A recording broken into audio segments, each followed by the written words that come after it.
Hello friends, welcome to my YouTube channel. आज हम हिंदी व्याकरण में टॉपिक उपसर्ग को देखेंगे कि उपसर्ग क्या होते हैं। तो और हम उपसर्ग के कई प्रकार के बारे में जानेंगे, जैसे हिंदी उपसर्ग, संस्कृत उपसर्ग, अरबी उपसर्ग। आइए देखते हैं। उपसर्ग उन शब्दों को कहते हैं जो किसी शब्द के पहले लगकर उसके अर्थ को थोड़ा परिवर्तित कर देते हैं।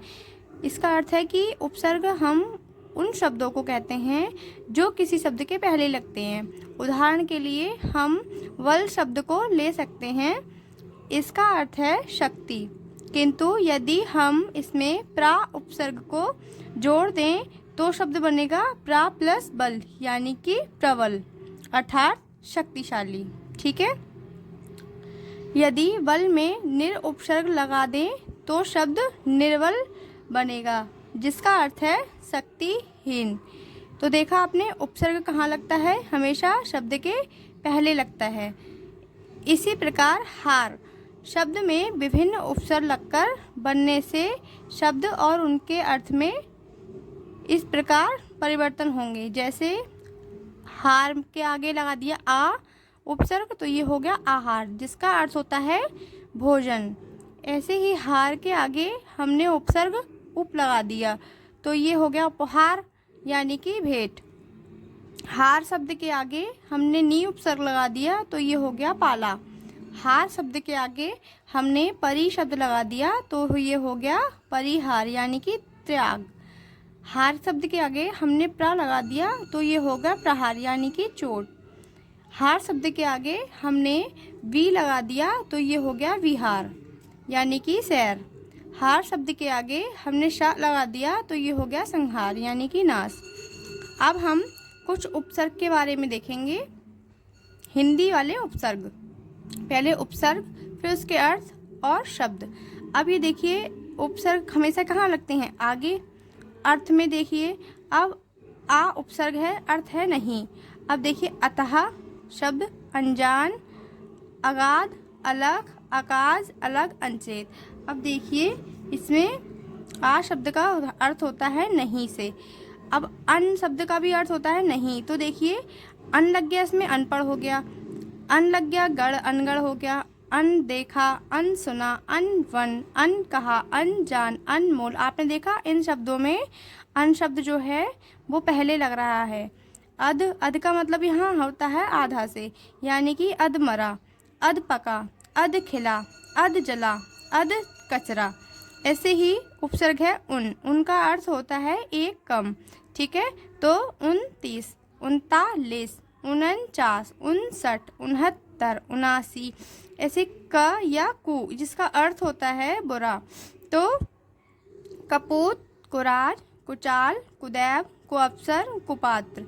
आप इन सभी में देख रहे होंगे कि ये जो उपसर्ग हैं वह किसी भी शब्द के पहले लगाए गए हैं। अब हम इसमें कुछ संस्कृत के उपसर्ग के बारे में जानेंगे। आइए देखते हैं संस्कृत के उपसर्ग। जैसे संस्कृत का उपसर्ग है अति, इनके अर्थ क्या होते हैं ये देखेंगे, और कौन कौन से शब्द इससे बनाए जा सकते हैं देखते हैं। उपसर्ग अति, अति का अर्थ होता है बहुत। ठीक है। तो अतिरिक्त, अतिवृष्टि, अतिशय, अतिक्रम, अतिवाद, अतिप्रिय, अतिमानव, अत्यंत। ठीक है। ऐसे ही संस्कृत का एक उपसर्ग है अधि, जिसका अर्थ होता है ऊपर। अधिकार, अधिभार, अधिगुण, अधिराज, अधिग्रहण, अधिपति, अध्यादेश, अध्यारोप। ऐसे ही उपसर्ग है अनु, अनु जिसका अर्थ होता है पीछे। तो अनुकरण, अनुसरण, अनुगमन, अनुशासन। ऐसे ही होता है उपसर्ग संस्कृत का उप, जिसका अर्थ होता है बुरा, जैसे कि अपवाद, अपमान, अपकार, अपशब्द, अपशकुन, अपहरण, अवयव। ऐसे ही संस्कृत का एक उपसर्ग होता है अभि, जिसका अर्थ होता है सामने। अभिवादन, अभिमान, अभिशाप, अभिलाष। आपने इन सभी में देखा होगा कि अभि शब्द जो है वो हर शब्द के आगे लगा हुआ है, इसी को हम उपसर्ग कहते हैं। अब का मतलब होता है नीचे, यानी कि अवनत, अवगुण, अवसान, अवगत, अव्यवस्थित। ऐसे ही संस्कृत का उपसर्ग है आ, जिसका अर्थ होता है तक या इधर, यानी कि आजन्म, आक्रमण, आयात, आगम, आशंका। उत शब्द का अर्थ होता है ऊपर, यानी कि उन्नति, उत्थान, उद्घटन, उच्छ्वास, उज्ज्वल। उप शब्द का अर्थ होता है पास, यानी कि सहायक, उपस्थित, उपमंत्री, उपकार, उपदेश, उपयुक्त। ऐसे ही यही अन्य प्रकार के उपसर्ग हैं संस्कृत के, जैसे कि उत जिसका अर्थ होता है ऊपर, उप जिसका मतलब होता है पास या सहायक, दुर यानी कि बुरा या कठिन, दो का मतलब होता है बुरा, नी का मतलब होता है बड़ा, निर का मतलब होता है बिना, परा का मतलब होता है परे, परी का मतलब होता है चारों ओर, प्रा का मतलब होता है आगे। अब इसमें देखिए कि देखिए उपस्थित लिखा है, दुर देखिए, दुराचार, ठीक है, इसमें दुर आगे लगा हुआ है। ऐसे ही दो का अर्थ होता है बुरा, तो ये हो गया दुस्साहस। ऐसे ही नी है, नी का अर्थ होता है बड़ा, तो ये हो गया निगुण, निष्ठा। ऐसे ही निर है, निर का मतलब होता है बिना, यानी कि निर्धन, बिना धन के, ठीक है, निर्वाह, बिना, निर्दोष। ऐसे ही परा इसका अर्थ होता है परे, तो पराक्रम, पराजय, प्राणमुख। ऐसे ही परी का अर्थ होता है चारों, जैसे परिणाम, परितोष। प्रा का मतलब होता है आगे, तो प्रगति, प्रसिद्ध।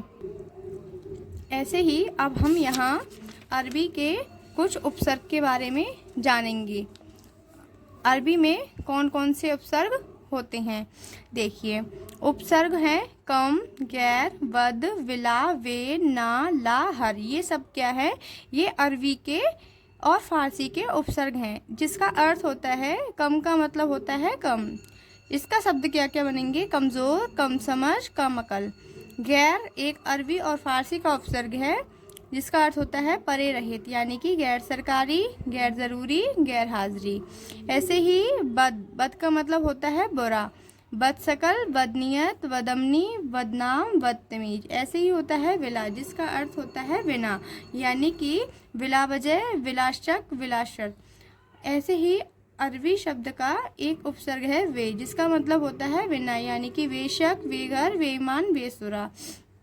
अरबी शब्द का एक उपसर्ग है ना, जिसका अर्थ होता है हीन या रहित, यानी कि नापसंद, नालायक। अरबी शब्द का उपसर्ग ला और हार। ला का अर्थ होता है बिना, हर का मतलब होता है प्रति, तो यानी कि लापता, लाइलाज, हर रोज, हर कदम, हर एक, हर आदमी। तो देखा आपने, हमने आज 3 प्रकार के उपसर्गों के बारे में जाना कि उपसर्ग हम किसे कहते हैं, उपसर्ग कितने प्रकार के होते हैं, हिंदी के उपसर्ग कौन कौन से होते हैं, संस्कृत के उपसर्ग कौन कौन से होते हैं, और अरबी और फारसी के उपसर्ग कौन कौन से होते हैं।